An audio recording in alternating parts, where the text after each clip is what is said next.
Hello दोस्तों, मैं हूं साहिल और आप सभी का एक बार फिर से स्वागत करता हूं अपने YouTube channel unique story world में। दोस्तों, आज के इस वीडियो में हम आपके लिए लेकर आए हैं एक अनोखी कहानी जिसका नाम है सर्वोत्तम वर की खोज। तो चलिए दोस्तों, आपका ज़्यादा समय ना लेते हुए इस कहानी को शुरू करते हैं। बहुत समय पहले की बात है। उत्कल देश पर एक शक्तिशाली राजा राज करता था। उसकी एक पुत्री थी जिसका नाम अनामिका था। वह अत्यंत ही सुंदर, प्रतिभाशाली और बुद्धिमान थी। उसकी आवाज भी बहुत सुरीली थी और वह एक बेहतरीन नृत्यांगना होने के साथ साथ उसे वेद और ग्रंथों का भी खूब ज्ञान था। इसलिए अनामिका को अपने रंग रूप, ज्ञान और गुणों पर काफी गर्व था। और जब उसकी उम्र 21 वर्ष की हो गई तब उसके पिता ने कहा, पुत्री, मैं तुम्हारे लिए स्वयंवर आयोजित करने जा रहा हूँ। इसमें देश भर से राजाओं और राजकुमारों को आमंत्रित किया जाएगा। उसमें जिसे तुम चाहो उसे अपना वर चुन सकोगी। इस बात पर अनामिका ने अपने पिता से कहा, पिताजी, मेरा स्वयंवर साधारण नहीं होना चाहिए। जिसे मैं अपना जीवन साथी चुनूंगी वह एक विशेष व्यक्ति होगा, एक ऐसा युवा जो सर्वोत्तम से भी बढ़कर हो।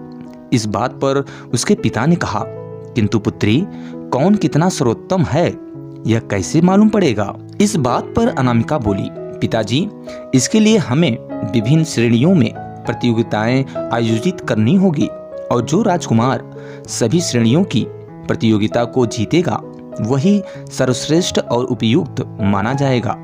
इस बात पर उसके पिता ने कहा, पुत्री, तो फिर किस किस तरह की प्रतियोगिताएं होनी चाहिए? अनामिका ने कहा, पिताजी, हमें तीरंदाजी, गायन, नृत्य कला, शास्त्र ज्ञान और सौंदर्य जैसी प्रतियोगिताएं आयोजित करनी होगी। राजा बोला, ठीक है पुत्री, मैं अभी जाकर रतन सेन से कह देता हूँ। वह स्वयंवर की सभी व्यवस्थाएं करनी शुरू कर देगा। रतन सेन राज्य के प्रधानमंत्री का पुत्र था। अनामिका और रतन सेन दोनों एक साथ पले बढ़े थे, किंतु किसी को भी यह मालूम नहीं था कि रतन सेन मन ही मन अनामिका को चाहता है और उससे प्रेम करता है। और रतन सेन भी यह जानता था कि वह अनामिका से विवाह करने की अपनी अभिलाषा को वह कभी व्यक्त नहीं कर सकता, क्योंकि अब वो ठहरा एक मंत्री का बेटा और कहाँ अनामिका इतने बड़े देश के राजवंश की राजकुमारी। अतः रतन सेन ने अपने मन की बात कभी भी अनामिका से नहीं कही कि वह उससे प्रेम करता है और विवाह करना चाहता है। 6 महीने बाद प्रतियोगिताएं प्रारंभ हो गई। दूर देश से राजा, महाराजा, राजकुमार और राजसी पुरुष इनमें भाग लेने पहुंचे। सभी प्रजावासियों ने एक एक प्रतियोगी की प्रतिभाओं को देखा। हफ्ते भर ये प्रतियोगिताएं चलती रहीं और 8वें दिन इसका परिणाम घोषित कर दिया गया, किंतु कोई भी राजा या राजकुमार स्पष्ट रूप से विजेता नहीं बन पाया। कौशल का राजकुमार कामदेव सबसे सुंदर था, तो उल्लास राज्य का राजकुमार प्रकृत गायन में प्रवीण था और वहीं कृतिनगर के नृत्यानंद ने नृत्य में अपना लोहा मनवाया। तो कांचीपुरम के राजकुमार पराक्रम को सर्वोत्तम तीरंदाज घोषित किया गया, जबकि शास्त्र ज्ञान में समस्तीपुर के ज्ञानचंद्र विजयी रहे। प्रतियोगिता समाप्त होने के बाद अनामिका ने अपने पिता से पूछा कि अब क्या किया जाए पिताजी? राजा ने उत्तर दिया, पुत्री, अब तुम्हें इन्हीं में से अपना वर चुनना है। इस बात पर अनामिका ने कहा, लेकिन कैसे पिताजी? मैं तो चाहती थी मेरा वर सर्वश्रेष्ठ से भी बढ़कर हो, पर ये प्रतियोगी तो एक एक गुण में ही श्रेष्ठ हैं।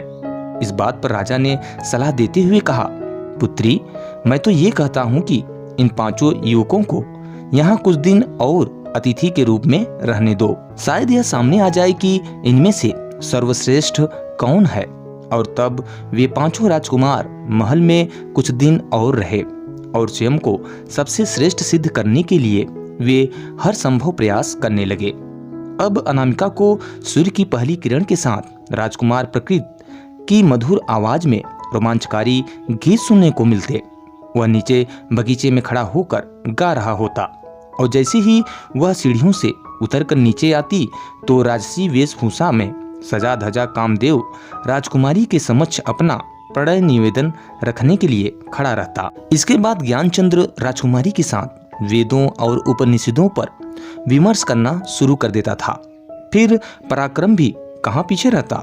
वह भी राजकुमारी को अपनी धनुर्विद्या का प्रदर्शन दिखाता और शाम के समय जब वह अपने कक्ष में आराम कर रही होती तो नित्यानंद उसे नृत्य कक्ष में अपना शास्त्रीय नृत्य दिखाने के लिए बुला लेता। किंतु जैसे जैसे अनामिका उनके साथ अपना समय व्यतीत कर रही थी वैसे वैसे उसकी उलझन भी बढ़ती जा रही थी कि वह इनमें से किससे विवाह करे। इस प्रश्न का उत्तर तलाश पाना स्वयं उसके लिए कठिन हो गया था। अतः अपनी इस दुविधा को उसने रतन सेन को बताई। राजकुमारी अनामिका की बातें सुनने के बाद रतन सेन ने विनम्रता पूर्वक बोला, राजकुमारी अनामिका, इसमें मैं आपकी कोई सहायता नहीं कर सकता। ये निर्णय आपका है और इसका निर्णय भी आपको ही लेना है। इस बात पर राजकुमारी अनामिका ने कहा, क्या मतलब है तुम्हारा? मैं क्या चाहती हूँ ये मुझे नहीं पता। तब अपना सिर झुकाकर रतन सेन फिर बोला, राजकुमारी, विवाह के लिए आप किसी व्यक्ति को तलाश रही हैं या किसी गुण विशेष को? स्वाभाविक है, किसी व्यक्ति को, चिढ़कर अनामिका ने जवाब दिया। तो फिर आप पर गुणों की धुन क्यों सवार है? इस चक्कर में आप वर को भूल रही हैं राजकुमारी।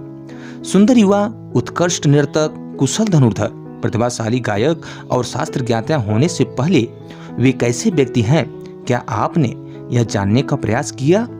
रतन सेन ने अपनी बात को बड़ी ही मजबूती से रखा। इस बात पर अनामिका हैरान थी। उसने सोचा नहीं था कि रतन सेन उसके बारे में इतनी गहराई से सोचता होगा। इससे पहले वह कुछ कहती, रतन सेन वहां से चला गया। रतन सेन के कहे शब्द रात भर राजकुमारी के दिमाग में गूंजते रहे। अगले दिन का मौसम बड़ा ही सुहाना था। पांचों राजकुमार और राजकुमारी अनामिका दक्षिण के जंगलों के भ्रमण के लिए निकले। रतन सेन भी उनके साथ था, किंतु वह भूल गई थी कि उनके साथ सुरक्षाकर्मी नहीं है। अनामिका राजकुमारों से बातें करती चली जा रही थी। इस बीच समय कैसे बीत गया उन्हें पता ही नहीं चला। और तभी रतन सेन रुका और बोला, अब हमें वापस चलना चाहिए। लेकिन क्यों? कामदेव ने पूछा। अंधेरा होने वाला है, अतः हमें समय से राजमहल लौट जाना चाहिए राजकुमारी। अच्छा, तो कहीं तुम्हें डर तो नहीं लग रहा है रतन सेन? नित्यानंद ने हंसते हुए कहा, तुम चिंता मत करो, हम हैं न तुम्हारे साथ।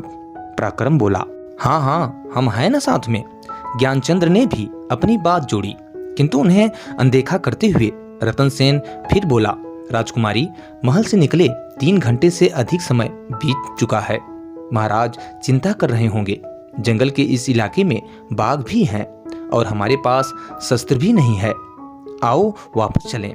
रतन सेन के निवेदन को अनसुना करते हुए अनामिका चलती रही और पांचों राजकुमार तिरस्कारपूर्ण नजरों से रतन सेन को देखते हुए राजकुमारी के संग हो लिए। उन पर ध्यान न देते हुए रतन सेन भी उनके पीछे पीछे चलने लगा। और तभी अचानक एक जोरदार की दहाड़ सुनाई पड़ी। सब रुक गए। कुछ ही कदमों की दूरी पर एक खतरनाक बाघ खड़ा था। ऐसा बाघ अनामिका ने पहले कभी नहीं देखा था। वह अनामिका को घूरने लगा और उस पर गुर्राने लगा। इससे पहले कि कोई कुछ करता, रतन सेन राजकुमारी के आगे आकर खड़ा हो गया। बाघ ने रतन सेन पर नजरें गड़ा दी। रतन सेन बोला, भागो अनामिका, भागो। बाघ भूखा है, जब तक मैं इसे रोक सकता हूँ रोकूंगा, आप भागो। और तभी कामदेव ने कहा, हाँ आओ अनामिका, सैनिकों को बुला लाते हैं। मैं रतन सेन को छोड़कर नहीं जाऊंगी। अनामिका बोली, अरे हम छोड़कर थोड़ी जा रहे हैं, मदद मांगने ही तो जा रहे हैं। नित्यानंद के मुंह से बड़ी मुश्किल से ही बोल निकल पा रहे थे। बाघ हमें कच्चा खा जाएगा, भागो अनामिका।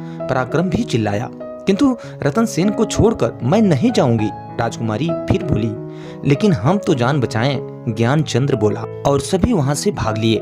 रतन सेन फुर्तीला और हिष्ट-पुष्ट युवक था।